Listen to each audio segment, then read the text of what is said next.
আপনি এরকম পানি হয়ে যায়, বৃষ্টি হইলে কাপড় সরে না। আমি কিছুদিন আগে বসি থেকে গোসল আমরা মালজাল গুদাঘাট কত সময় আছি, সব পানি থাকে।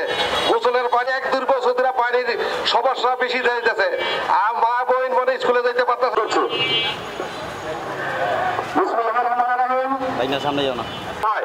এবং এই জলাবদ্ধতার কারণে আপনার ডেঙ্গুর মহামারীটা এমন ব্যাপক হার, এটাকে যদি এখন ওই কোনো প্রতিকার না করা হয় তাহলে মৃত্যু কোপে পড়ে। তবে বিশেষ করে এই ডেঙ্গুর মহামারীটা যে আকার ধারণ করেছে,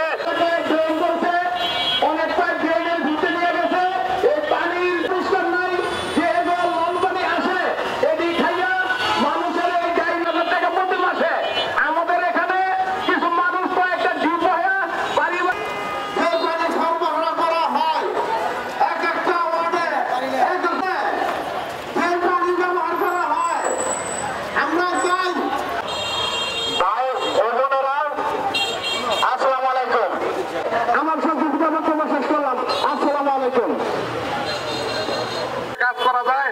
আপনার এটা প্রদর্শন, আমাদের সবাই আপনি এটা প্রতিবাদ করে আপনার মানববন্ধনের প্রধান আয়োজক ইঞ্জিনিয়ারকে পাঠাচ্ছি, ওটা সরেজমিন খালি স্যার দেখতে ভালো লাগে না, টিম ওয়ার্ক করতে কোন আমারে তো আইসা জান যতটার কিছু একটা দেন স্যার। ইঞ্জিনিয়াররাই আপনারা কইব ওইদিকে পানি যায় না। একটু ধরবেন প্লিজ, ধরবেন শেষ করি স্যার, মিটিং আছে।